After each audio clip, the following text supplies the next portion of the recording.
चलें जी, आगे पेपर 3 है। पेपर 3 में वो बता रहा है पीपीसी में कि जी 53 में जो पुनिशमेंट बताई गई हैं, ठीक है, उसके अलावा कोई पुनिशमेंट्स हैं? तो यस, सेक्शन 73 74। अब 53 में कौन सी क्वेश्चन, 53 में कौन सी है? 53 में वो बताता है formula Q D A D T D I I F F. क्या क्यू डी किसास दियत, ए डी अर्श दमान, टी डी ताजीर और डेथ और ताजीर डेथ, और उसके अलावा आई आई आपका इम्प्रिजनमेंट, सिंपल इम्प्रिजनमेंट और इम्प्रिजनमेंट फॉर लाइफ। उसके बाद F F for feature and fine. ठीक है, ये आपका फॉर्मूला जहन में हो जाए तो कभी आप नहीं भूलेंगे, और ऑर्डर भी सेम रहेगा। उसके अलावा सोलिटरी कन्फाइनमेंट, सोलिटरी कन्फाइनमेंट 73 में बताया गया है। सोलिटरी कन्फाइनमेंट क्या है? सोलिटरी कन्फाइनमेंट कहता है कि जी आपको 73 में स्केल बता दिया गया है कि जी अगर 6 माह तक सजा देते हैं तो, अच्छा, ये सोलिटरी कन्फाइनमेंट आपकी ओनली रेगुलर इम्प्रिजनमेंट पे आती है। जहाँ पे रिगोरियस इम्प्रिजनमेंट है, ठीक है, कैद व मुशक्कत है, वहां पे आप सोलिटरी कन्फाइनमेंट दे सकते हैं, वरना नहीं। ठीक हो गया। अब 73 बताता है कि जी आर्डर के 6 माह तक सजा दे, या तो आप 1 महीने तक दे सकते हैं। 6 माह से 1 साल तक आपने सजा दी है तो आप 2 माह तक सोलिटरी कन्फाइनमेंट दे सकते हैं। इसी तरह 3 महीने से 1 साल से ज्यादा जितनी भी सजा है, तो सोलिटरी कन्फाइनमेंट आप मैक्सिमम 3 महीने दे सकते हैं। किसी भी सिचुएशन में सोलिटरी कन्फाइनमेंट 3 महीने से ज्यादा नहीं है। और guardian and juvenile justice act देखें तो वहां पे आपका जो सोलिटरी कन्फाइनमेंट है वो 24 घंटे है। ठीक हो गया। आगे वो इसमें 74 बताता है। 74 अगर आप लिख देते हैं तो ठीक है, नहीं लिखते तो 73 तक आपको क्वेश्चन कंप्लीट हो जाता है। 74 कहता है कि जी अगर आपकी सजा है 3 महीने से ज्यादा, रिगोरियस इम्प्रिजनमेंट 3 महीने से ज्यादा है, तो फिर तो आपका जो एट ए टाइम आप 7 दिन रखेंगे। अगर 3 महीने से कम है तो आप एट ए टाइम 14 दिन उसको सोलिटरी कन्फाइनमेंट में रख सकते हैं, और जितनी देर आप सोलिटरी कन्फाइनमेंट में रखेंगे उतनी देर आप उसको बाहर रखेंगे। ये है आपका 73 74। ठीक हो गया। आगे आपका आ जाता है कि डिफ्रेंशिएट करें आपका 193 94 का, 82 83 का, 82 और 93 का। 82 क्या है? आप पब्लिक सर्वेंट को देते हैं फ्रेंड्स, ठीक है, आप पब्लिक सर्वेंट को देते हैं। और आपका 83 क्या है? 193 क्या है कि वो आप कोर्ट में एविडेंस देते हैं। 82 विदाउट ओथ होती है, 83 आपका ऑन ओथ होती है। ठीक है, और आपका पर्पस क्या है इसमें? आप लॉ इनटू मोशन में ले आते हैं, इधर आप प्रोसीडिंग में आप एविडेंस देते हैं 193 में। ठीक है, टाइम होती है कि फाल्स इंफॉर्मेशन में be given on any time, और ये जुडिशियल प्रोसीडिंग के दौरान होती है। ठीक है, और उसके बाद आपका कहता है एज टू पुनिशमेंट, पुनिशमेंट इसकी 182, मतलब लॉन्ग लॉन्ग इन्फॉर्मेशन देते हैं पब्लिक सर्वेंट को तो आपको सजा होती है 6 महीने।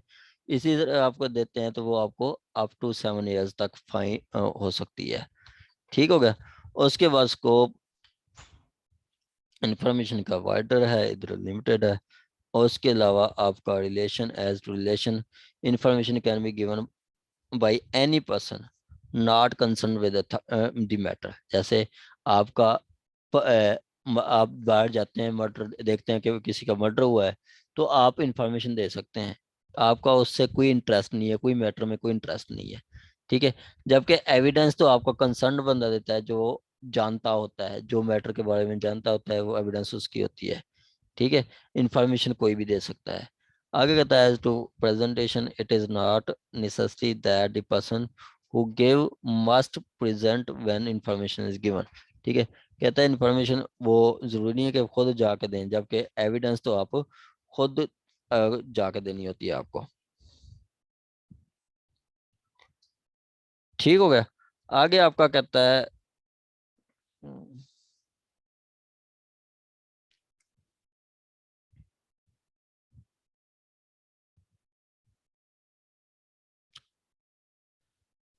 आगे ये एक सिचुएशन बता रहा है, कहता है आपका zigzag manner. Zigzag manner क्या होता है? जिग जैग मैनर वो बताता है आपका, इस पे लिखना कैसे है ये,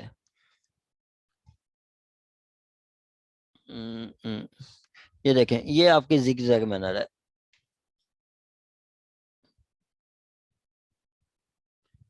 ये आपका जिग जैग मैनर है, ये आपका स्ट्रेट सीधा जो एक चल रहा होता है, ये जिग जैग मैनर।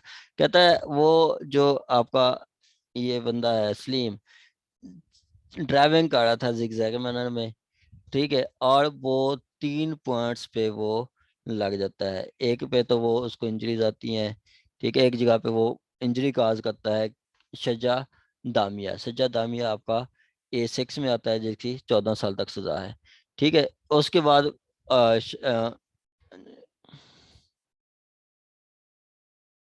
ठीक है, और उसके बाद वो कहता है अगेंस्ट डैश गेम वो ग्यार जैफा मुनाकला, ए ग्यार जैफा मुनाकला आपका F6 में आ जाता है, जिसकी आपकी 7 साल सजा है। And dashed auto rickshaw causing damage. अब जो डैमेज होते हैं ये क्या आ जाता है? मिसचीफ, ठीक है, मिसचीफ में आ जाता है। मिसचीफ आपका जब आपका 50 रुपए तक जो नुकसान हो रहा है वो 426 है, 50 रुपए से ज्यादा जितनी भी नुकसान होता है 427 लगता है, ठीक है। And then hitting a grill and compound wall, ठीक है, with explain with reason what offences made out. अब विद रीजन ये है कि जो आप आपको सेक्शन एक्सप्लेन करेंगे तो आपको पता चल जाता है।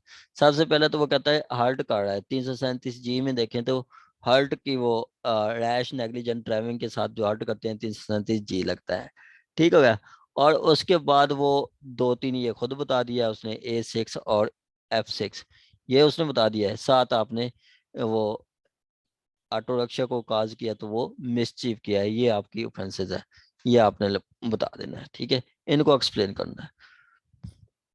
ये कब आएंगी? ये तब आएंगी जब आपने PPC को सही तरह गो थ्रो किया हुआ है, देन आपको पता चलेगा, ठीक है। आपका मैं फिर कह रहा हूँ कि सिविल जज एग्जाम में कुछ भी पूछ सकता है। सिविल जज एग्जाम में वो कुछ भी पूछ सकता है, किसी भी सिचुएशन में पूछ सकता है, किसी भी एंगल से पूछ सकता है, ठीक है। उसके पास वास्ट ग्राउंड है, वास्ट है, पार्ट्स हैं, जैसे मर्जी पूछ ले। तो आपने खुद को बेहतरीन प्रिपेयर करके जाना है। आगे कहता है आपका discuss the trial in criminal courts. अब ये ट्रायल इन क्रिमिनल कोर्ट्स ये देखें, वो ये बहुत वास्ट पे है। आपका सेशन ट्रायल भी है, मजिस्ट्रियल ट्रायल भी है, समरी ट्रायल भी है, लुनेटिक ट्रायल भी है, ठीक है। साथ वो कह रहा है कि जी but irregularities can vitiate the trial, वो आपका 530 में बताई गई है, ठीक है। 530 में क्या है? 530 में बताया कि जी अगर आपका 88 की कार्रवाई कोई और मजिस्ट्रेट कर लेता है तो प्रोसीडिंग विशिएट हो जाती है। इसी तरह 144 का आर्डर ऐसा मजिस्ट्रेट करता है जिसके पास अथॉरिटी नहीं है, प्रोसीडिंग विशिएट हो जाती है। 133 का आर्डर है और 145 का आर्डर है। उसके अलावा आपका आ जाता है 342 की स्टेटमेंट रिकॉर्ड नहीं होती, या आपका आ जाता है कि अपील सुन रहता है, मजिस्ट्रेट अपील सुन रहता है जिसको सुन नहीं सकता, या वो आपका 515 की प्रोसीडिंग इनिशिएट कर देता है। तो ये सारी वो 534 में लिस्ट बताई गई है, ठीक हो गया। आगे वो ये आ जाता है ये कि जी इसमें वो बताता है चार्ज फ्रेम करें। चार्ज फ्रेम के लिए तो आपने वो एक पैटर्न जेन में रखना है, ठीक है। पैटर्न वही होगा that you accused at at 9 PM, ठीक है, within the territorial jurisdiction of थाना फलां पुलिस स्टेशन फलां committed offence which is punishable under section 300 PPC and which is under my cognizance। ये आपको पूछता है, ये आपने पैटर्न जेन में रखना है, ठीक है, कोई भी हो, जैसे ये एडिशनल सेशन जज का है या,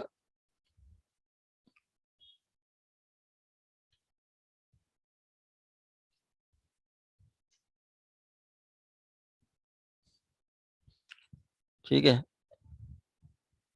ये भी है।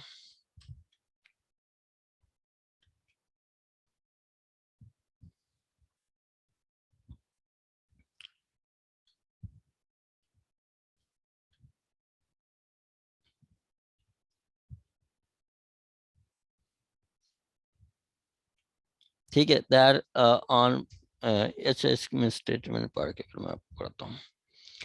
देखें, कहता है 10/8/2017 को 11 बजे सुबह असलम और जहीर जो है डंडा लेके कमाल के घर जाते हैं। डंडा लेके कमाल के घर जाते हैं। उसका घर समनाबाद में है, लाहौर में। ठीक है, जहीर क्या करता है, जहीर फिर कमाल की वाइफ को छेड़ता है। ठीक है, अब जहीर वो छेड़ने के लिए आपका 354 है। ठीक है, किसी के घर में विद प्रेपरेशन आप विद प्रेपरेशन ऑफ हर्ट किसी के घर में जाते हैं, मतलब डंडा लेके जा रहे हैं तो वो विद प्रेपरेशन ऑफ हर्ट जा रहे हैं, तो वो 452 लगती है।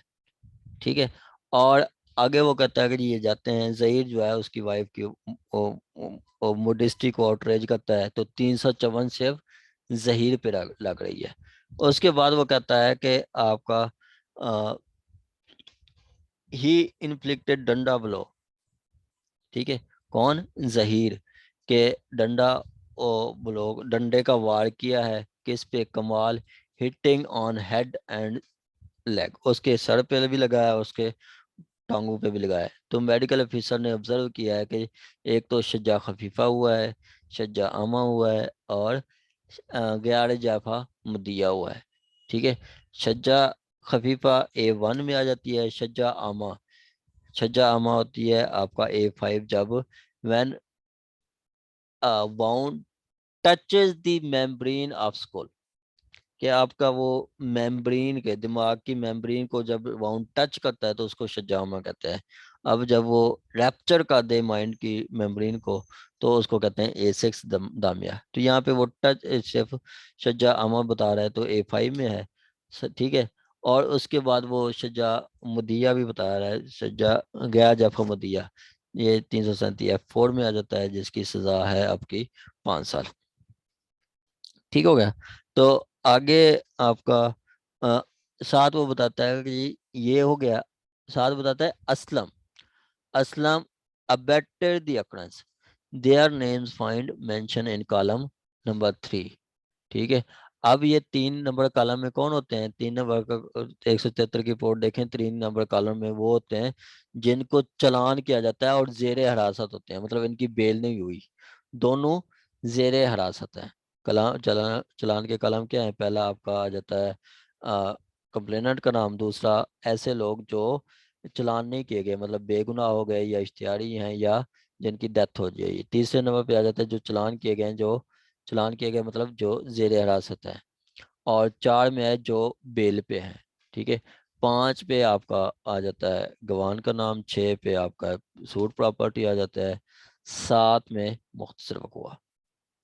ठीक हो गया, तो ये चीज़ है आपका कमाल। अब वो कहता है इसके आप चार्ज फ्रेम करें, इन पे आप चार्ज फ्रेम करें। सबसे पहले तो आप चार्ज फ्रेम करने के लिए आपने ऑफेंसेस लिख लेनी है।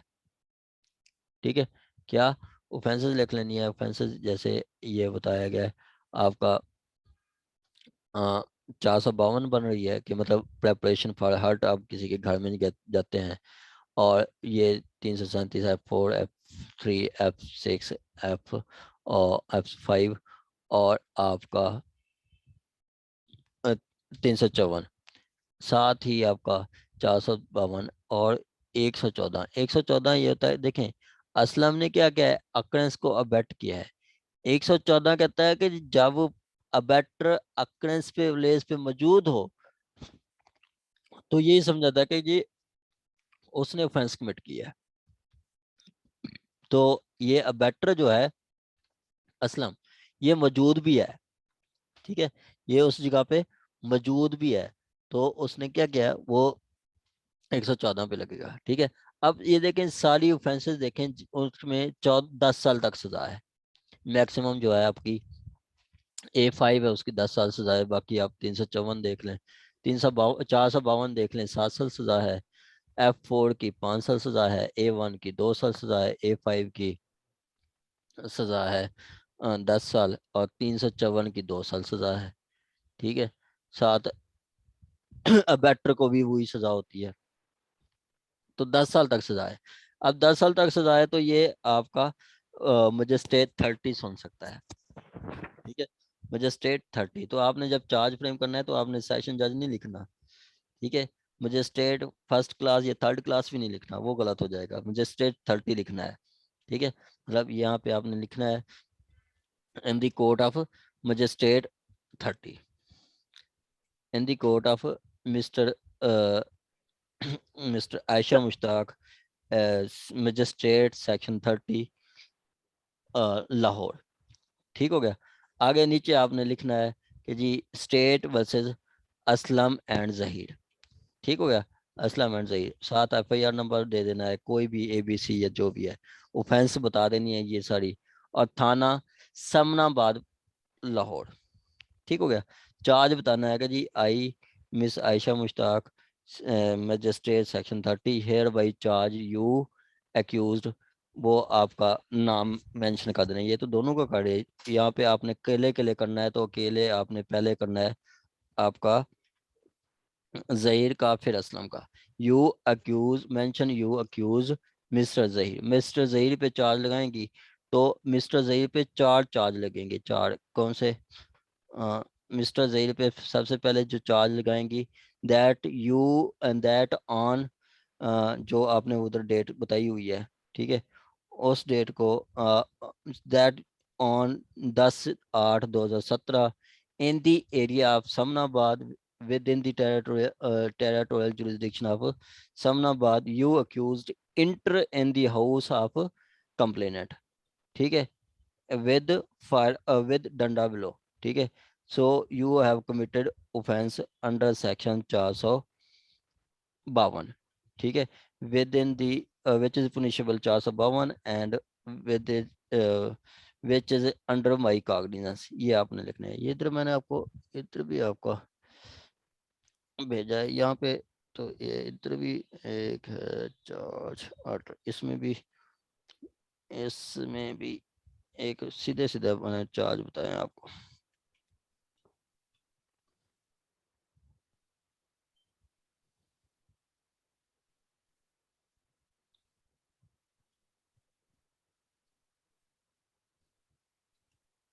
नहीं, ओ यही है। ठीक है। एक आपने लिख लेना है, बाकी सारा उसमें रिपीट होता रहता है, जिसे आपने ऑफेंस चेंज करनी है। ठीक है। जिसमें आपने ऑफेंस करनी है, आपने वो पहले आपने फर्स्टली, जैसे में नीचे और भी होगा, जैसे ये है। ठीक है। आपका फर्स्टली ये है कि आपने उस पर 452 लगा दिया है। ठीक है। सेकंडली आपने उस पर 337 F 4 लगा दिया है। उसके बाद थर्डली आपने 337 A1 लगा दिया है। फिफ्थली फोर्थली 337 A5 8 लगा दिया है। फिफ्थली आपने जो है उस पे लगाना है, कितनी कौन सा चार्ज लगाना है आपने, वो 354 का। तो मतलब ये आपने सारे चार्ज लगाने हैं। कितनी चार्ज लगेंगे? एक, एक, दो, तीन, चार, पाँच, 5 चार्ज लगाने हैं। Firstly, secondly, thirdly, fourthly, fifthly, ये आपने सारा इस्तेलाह उसको मेंशन करना है। वर्डिंग सेम रहती है, लास्ट में इसमें उसका। इसमें कॉमन इंटेंशन भी आएगी ना 34? कहाँ पे मैडम? वो उसके साथ ये आ गया ना, 114 आ गया मैडम, 114 आ गया है ठीक वो। है। ठीक हो गया। वो आपने इस तरह उस पे चार्ज आप, वो बताता है ना, every offence shall be charge and tried separately. ठीक है। तो यहाँ पे हर ऑफेंस का सेपरेट चार्ज होगा। जैसे हर ऑफेंस का सैलरी, फोर्थली, सिक्सथली, फिफ्थली, सेवंथली, एट्थली, नाइन्थली, ये देखें यहाँ पे उसको 9 चार्ज लगे हैं। ठीक है। यहाँ पे कितनी? 9 चार्ज लगे हैं। ये फाइल भी मैंने आपको भेजी है। ठीक है। ये फाइल भी मैंने आपको भेजी है, तो आपने इसी तरह अलग-अलग चार्ज चार्ज लगाने हैं। ये किसको लगा रहा है? ये एक लगा रहा है मोहम्मद दीन को। ठीक हो गया। ये आपका चार्ज का है। आगे आपका आ जाता है,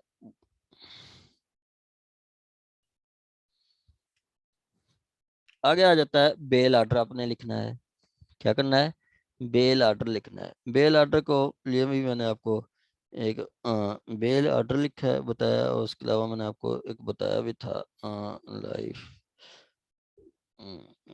अच्छा, और उसमें बताता है कि जी एक डकैती होती है, ठीक है, महबूब के घर में, ठीक है, और जो डकैती करने और डकैती होती है तो पता नहीं चलता किसने डकैती की है। महबूब ने एफआईआर करवा दी,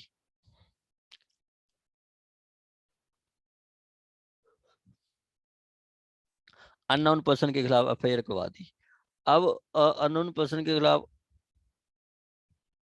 एफआईआर करवा दी, तो कल को एक बंदा अरेस्ट होता है, तो फिर वो महबूब जो है सप्लीमेंट्री स्टेटमेंट में उसको ऐड करवा देता है कि जी ये बंदा भी शामिल था, ठीक है, ये बंदा ही शामिल था, मतलब वो बाद में डाल देता है अदील अहमद को कि जी अदील अहमद ने की है,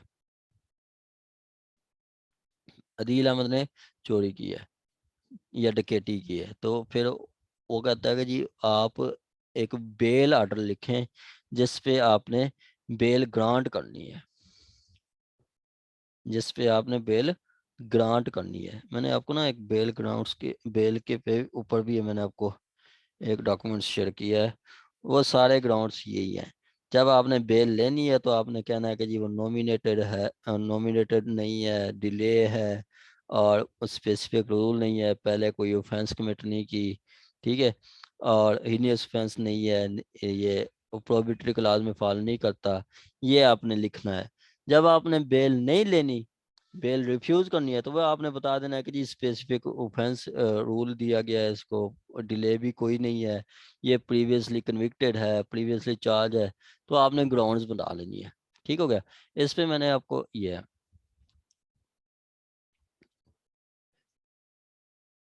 आपने ऑर्डर पढ़ना है, ठीक है। सारा पैटर्न आपका यही होगा।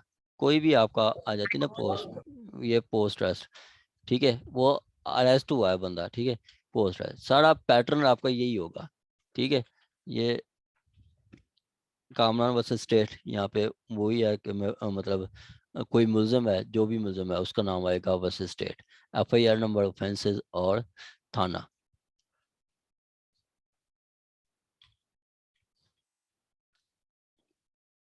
ठीक हो गया। उस पे वो पहले बताता है कि जी एफआईआर हुई है, एफआईआर के बाद उसने एप्लीकेशन दी है, पिटीशन दी है, और उसके बाद नोटिस किया गया, arguments heard record for use.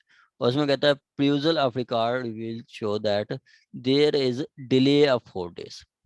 अब वो देखें, पहली ही लाइन पे उसकी माइंड का पता चल गया कि जी वो डिले की बात की है, तो वो बेल ले रहा है। अगर डिले की बात ना करता तो वो रिफ्यूज करना था। वो पहली जजमेंट, पहला कोई ग्राउंड्स पे आपको पता चल जाता है कि जज ने जब लेना हो तो वो ये ग्राउंड ले लेता है, वरना नहीं लेता। ठीक हो गया। आगे कहता है आपका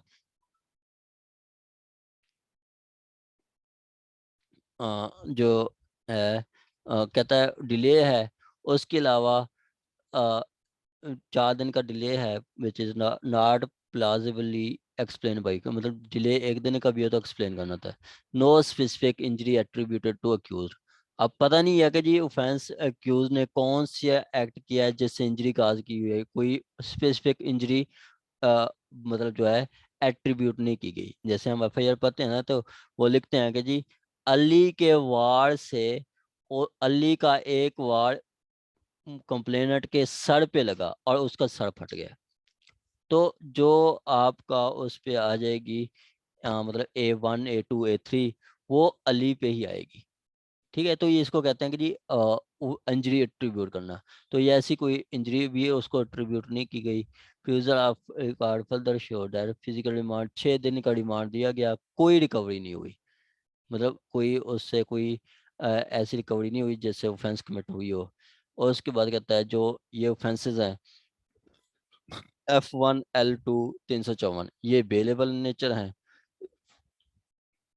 और बाकी जो ऑफेंसेस हैं वो प्रोहिबिटरी क्लास में फॉल नहीं करती। ये तारिक बशीर की जजमेंट का रेफरेंस देता है, रिलायंस करता है, और कहता है petitioner behind the bar and no more required for the further investigation, it is settled principle law that bail should not be withheld as a punishment, no use for punishment। ये आपने order लिखना है। ये sir नाम भी लिखें, ये extra चीज़ें ना भी लिखें, तो आपने सिंपली ये लिखना है कि जी जब आपने बेल देनी है, मैं आपको ना ये दिखाता हूँ, वो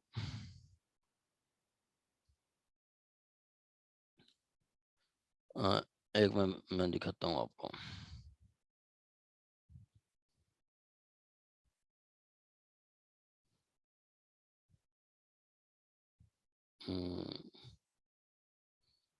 चलो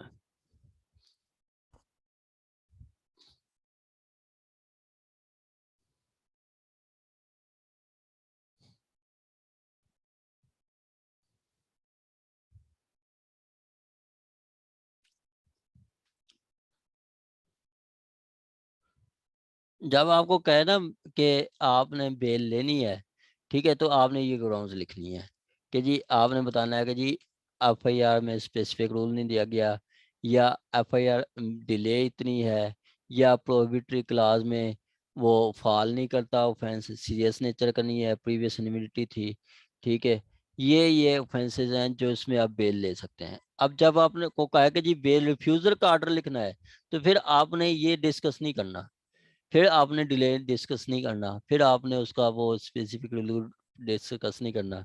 फिर जब रिजेक्ट करनी है तो फिर आपने कहना कि जी ये नॉमिनेट एफआईआर में है, एफआईआर में नॉमिनेटेड है, ठीक है, और डिले भी कोई नहीं है इसमें, और ये ऑफेंसेस प्रोहिबिटरी क्लास में फॉल करती हैं, ठीक है, तो इन सच केसेस बेल जो है वो जो बेल अलाउ जो है रूल नहीं है, और जो रिजेक्शन जो है वो रूल है, और एक्सेप्टेंस जो है वो एक्सेप्शनल केसेस में होता है, ठीक है। तो ये आपने लिखना है पैटर्न, ये मैंने आपको भेज दिया है। सिंपली आपने एक जजमेंट भी आई थी, जजमेंट आई थी खोसा साहब की 2014 में आई थी, कि पीएलडी 2014 सुप्रीम कोर्ट पेज 458, उसमें बताता है कि जी आपने जब बेल लिखनी है ना, बेल ऑर्डर लिखना है, ठीक है, ये कॉमन का ये बेल जब ऑर्डर लिखना है ना, तो आपने ये नहीं बताना कि एफआईआर में क्या था, ठीक है, ये कि एफआईआर स्टोरी क्या है।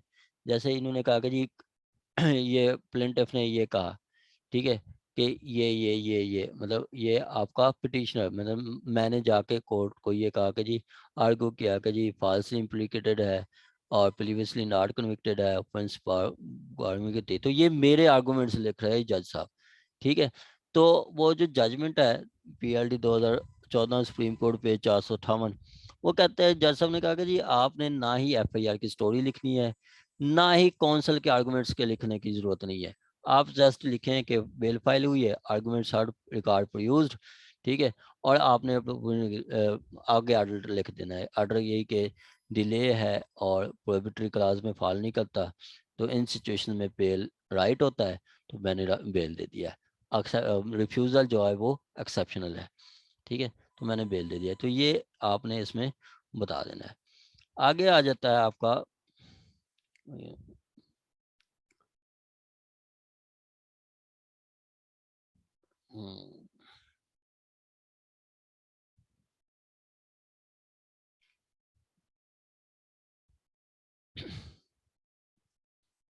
ये बेल आर्डर आपने लिखना है। बेल आर्डर वही जो मैंने आपको भेजा है उसको आप जहन में लिख रहे हैं। एक दफ़ा प्रैक्टिस लाजमी करनी है, पढ़ लें, 2 दफ़ा पढ़ लें, 3 दफ़ा पढ़ के एक दफ़ा अपने हाथ से लिख लेना है, आपको पता चल जाएगा।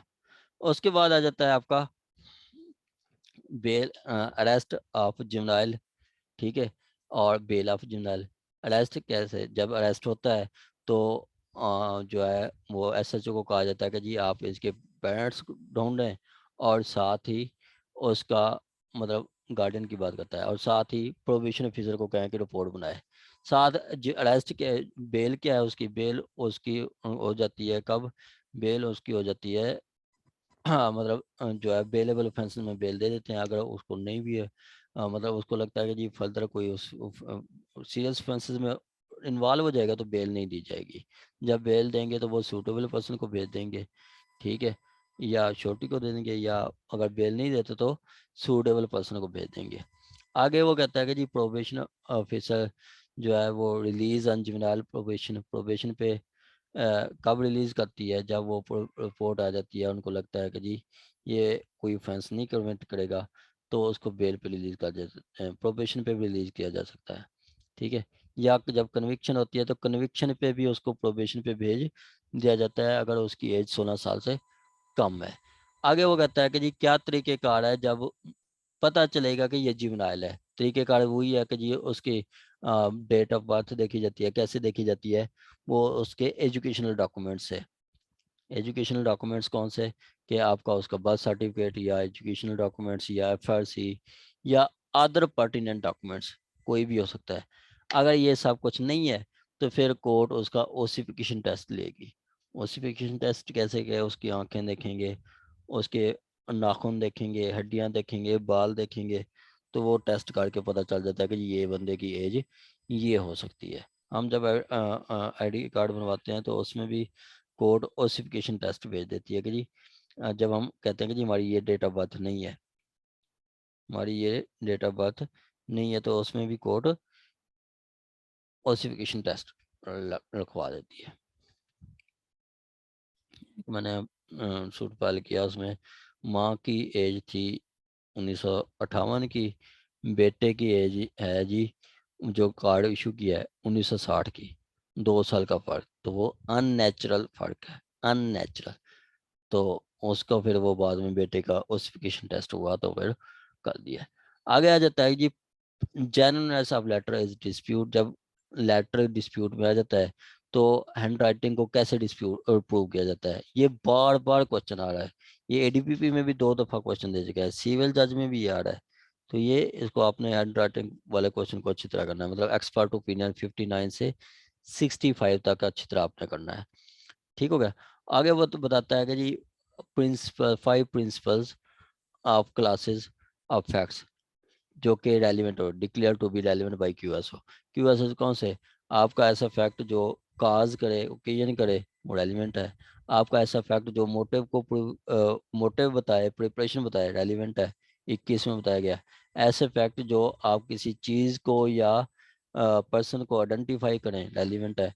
23 में जो कॉन्स्पेरेसी, मतलब 2 पर्सन ने मिलकर कोई ऑफेंस कमिट किया है, उसमें से एक पर्सन अरेस्ट हो जाता है, तो वो जो कहता है, जो लिखता है, जो करता है, वो सारा बाकियों के खिलाफ रेलिवेंट है। 24 को स्पेसिफिक पी लेते हैं, रेलिवेंट है। 25 में आप डैमेजेस के सूट में कोर्ट जिन फैक्ट्स को असर्टेन करती है कि वो जो फैक्ट्स बताते हैं कि जी डैमेजेस की अमाउंट इतनी होनी चाहिए, वो रेलिवेंट है। और आपका 26 कहता है कि जी कस्टम और राइट्स कब क्रिएट हुआ, कब एक्सरसाइज हुआ, कब मॉडिफाई हुआ, कब रिस्ट्रेन हुआ, कब लिमिट हुआ, कब रेक्टिफाई हुआ, वो सारे फैक्ट्स रेलिवेंट है। और उसके बाद वो कहता है कि जी आईडी परेड पे आपने लाजमी ये जजमेंट पढ़नी है, मैंने आपको भेजी भी है। आज मैंने आपको काफ़ी डाटा शेयर किया है, वो आपने गौर से देखना है, सिर्फ आपके पेपर्स के लिए है। ये आपकी खोसा साहब की जजमेंट है। इसमें एक मजिस्ट्रेट साहब ने का केस था, उसने आईडी परेड से नहीं किया था, तो फिर खोसा साहब ने लिखी थी।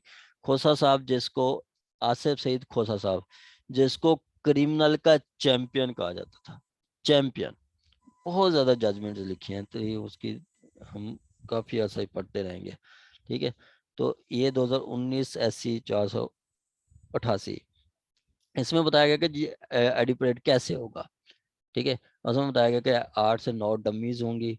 ठीक हो गया। ऑब्जेक्ट अगर कोई मुल्जमान एक्यूज को अपॉइंट करते हैं तो एक्यूज का ऑब्जेक्शन रिकॉर्ड किया जाएगा। पहले जो है एक्यूज की जो आइडेंटिटी है कंसील की जाएगी। विटनेसेस को आपस में बात नहीं करने दिया जाएगा।